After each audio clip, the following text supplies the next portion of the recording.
Friends drama serial مقدر کی episode 25 میں بتایا گیا ہے کہ رائمہ سیف الرحمان سے سیف ہاؤس میں اس کی بیوی اور بیٹی کے ساتھ رہنے کی فرمائش کرتی ہے، جس پر سیف الرحمان بہت حیران ہوتا ہے کہ لڑکیاں تو الگ گھر میں رہنا چاہتی ہیں لیکن تم کیوں ان کے ساتھ رہنا چاہتی ہو؟ تو رائمہ کہتی ہے کہ مجھے ایسے چھپ کر نہیں رہنا، مجھے آپ کی بیوی کا مقام چاہیے۔ تو سیف الرحمان جو رائمہ سے بہت محبت کرتا ہے وہ اس کی کوئی بھی بات ٹال نہیں سکتا، وہ سعد کو اپنے آفس بلائے گا اور اس سے کہتا ہے کہ رائمہ سیف ہاؤس میں رہنا چاہتی ہے، تم اپنی چچی کو میری اور رائمہ کی شادی کے بارے میں سب بتا دو اور ان سے بولو کہ رائمہ اب ان کے ساتھ اسی گھر میں رہے گی۔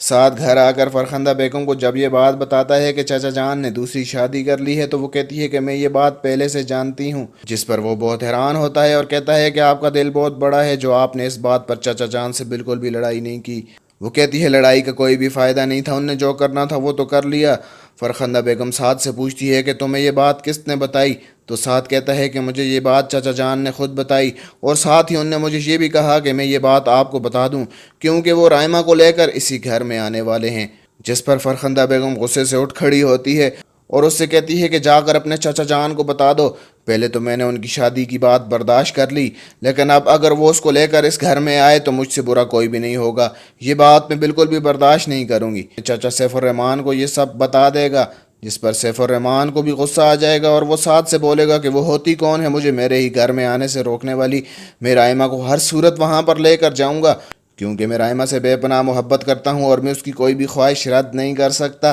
اگر فرخندہ میری بیٹی کی ماں نہ ہوتی تو میں اس کو گھر سے نکال دیتا۔ دوسری طرف بتایا گیا ہے کہ ماہا کا باپ جو سعودیہ میں نوکری کرتا ہے وہ ماہا کی ماں کو بھی اپنے ساتھ لے کر باہر جانے کا فیصلہ کر لیتا ہے کیونکہ یہاں پر اس کی ماں کا خیال رکھنے والا اب کوئی بھی نہیں ہے۔ جب یہ بات ماہا کو پتہ چلتی ہے تو وہ بہت افسردہ ہو جاتی ہے اور بہت زیادہ روتی ہے اور ان کے جانے کے بعد اس کا کسی بھی کام میں دل نہیں لگتا اور وہ 2 دن تک گھر میں کھانے کا کچھ بھی نہیں بناتی۔ حارث کی ماں ایک دفعہ اس سے کھانے کی بات کرنے کی کوشش کرتی ہے جس پر وہ اس کو کھری کھری سنا دیتی ہے اور اس سے کہتی ہے کہ میں کوئی آپ کی نوکرانی ہوں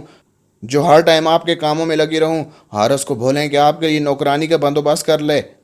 بھوکا رہنے کی وجہ سے حارث کی ماں بے ہوش ہو جاتی ہے اور جب ڈاکٹر یہ بات حارث کو بتاتا ہے کہ اس کی ماں نے 2 دن سے کچھ بھی نہیں کھایا تو وہ ماہا پر بہت زیادہ غصہ ہوتا ہے اور اس سے کہتا ہے کہ تمہیں شرم نہیں آئی کہ تم نے 2 دن سے میری ماں کو بھوکا رکھا ہوا ہے، جس پر ماہا اس سے معافی مانگتی ہے اور اس سے کہتی ہے کہ میں اپنی امی سے اسکائپ پر بات کر رہی تھی، مجھے وقت کا پتہ ہی نہیں چلا۔ وہ کھانا بناتی ہے اور حارث کی ماں کو اپنے ہاتھ سے کھلاتی ہے۔ اپنی ماں کی سنبھلتی ہوئی حالت دیکھ کر حارث خوش ہو جاتا ہے اور وہ ماہا کو معاف کر دیتا ہے۔